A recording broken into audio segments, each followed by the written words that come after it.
Hello, I'm doing a book review, and the book I want to review is Mind Boy by Peter Abrahams. Now, Mind Boy was published in 1946. Now, I read Mind Boy for one of my college courses, and unfortunately this book actually took me a while to read, even though it actually is a really short book. Not because it was a bad book or anything, but I had so much other shit to read for all my other classes that it was kind of hard to focus on that and also focus on this, so it actually took me a while to get through this book. Once again, not because it was a bad book or anything, but because I had so much other shit to read this semester, and luckily our professor didn't really give us a set time on when we had to be finished with this book, so I just got done reading it yesterday, and I figured since I'm done reading it, I might as well review it because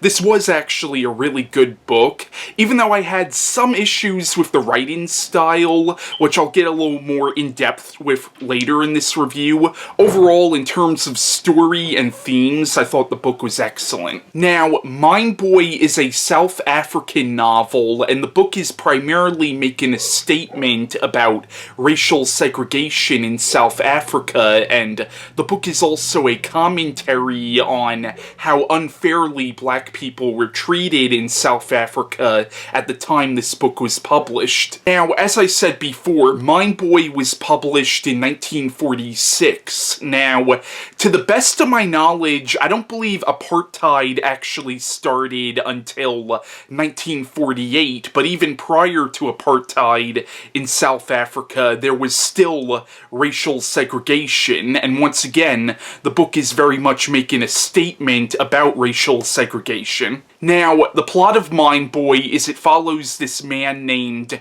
I'm gonna call him Xuma, even though his name actually starts with an X, because I'm not gonna be able to pronounce how his name is actually pronounced, and that's okay. There actually is a character in the book who refers to the main character as Xuma, so I'm just gonna call him Xuma, even though, once again, his name starts with an X. But in the novel, Xuma moves to Johannesburg to find work. He actually wants to work in the mines, and throughout the novel, he experiences discrimination and unfairness, not just in the mines, but also in his day-to-day life. This includes terrible working conditions in the mines, and deplorable housing conditions, and throughout the story, he also sees how this whole system of segregation affects the people around him. Now, one of the major themes in this novel is really the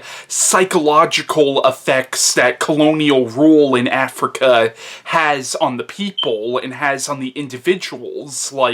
In the novel, there's a character named Eliza who Xuma has a romantic relationship with, and you realize that she actually wants to live like white people do, but because of the way the system is set up, she can't. And this really kind of drives her crazy, and Xuma, in the beginning of the novel, Xuma kind of accepts his station in life, but as the novel goes on, he starts to kind of rebel against this system, but Xuma thinks Eliza is crazy for wanting to live like the white people do and have what white people have, and once again, the book kind of focuses on the psychological effects that this system has on the people. In the novel, there's also a man that works with Xuma in the mines who you realize is an alcoholic, and there's another character in the book named Daddy who is also this raging alcoholic, and it's implied in the novel that both these men used to be a lot stronger in the past, but you kind of get the idea that this system just broke these men down. So once again, the book is really about the effects that this system of racial discrimination and racial segregation has on the people and the individuals. Now, one of the things that Xuma ends up fighting for in this book is this whole idea of a colorless society. A society where the color of your skin does not matter, where you're a man first before you're a man of a particular skin color. That's like the primary thing that Xuma ends up fighting for in this story. Now, in the novel, there's a character named Patty who goes by the nickname The Red One, and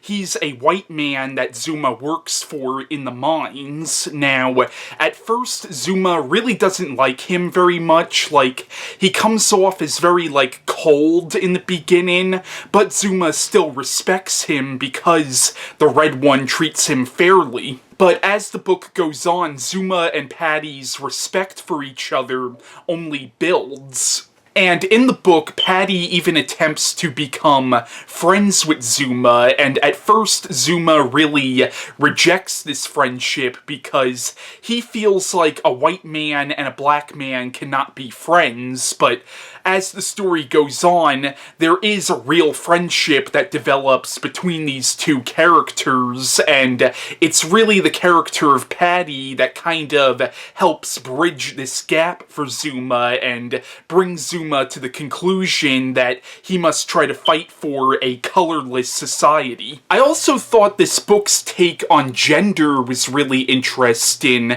especially for a book written in the 1940s, but in this book there actually are a lot of really important female characters, and in this book you have a lot of really strong female characters. For example, in the book, there's this character named Leah, who pretty much has her own business selling illegal liquor, and she's a very strong, intelligent woman, and I thought it was really interesting that you have this character who really doesn't take shit from anybody, and she's a very strong female character, and for a book written in the 1940s, having a character like this, having a very, like, matriarchal character is actually pretty feminist for, once again, a book written back in the 1940s. And a lot of the book deals with Xuma's relationship with this woman, and you kind of get the idea that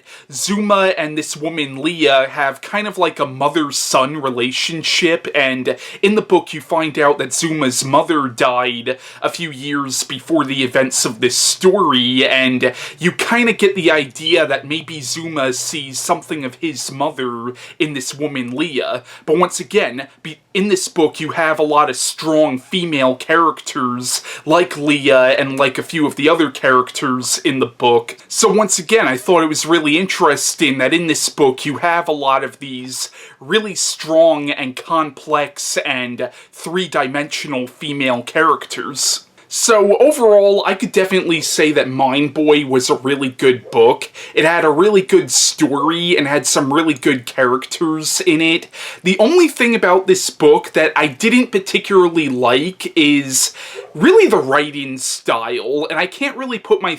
finger on what exactly about the writing style I didn't like, and it's not a poorly written book by any means, it's just there's something about the writing style that didn't particularly grab me, but overall I still recommend the book, and I still thought it was a really good book. Now, there were certain aspects of this book that actually reminded me a lot of a 1953 film called Salt of the Earth, which, of course, came out years after this, but thematically, I definitely saw a lot of similarities between the movie Salt of the Earth and this book. But yeah, that was my review on Mind Boy by Peter Abrahams, and bye.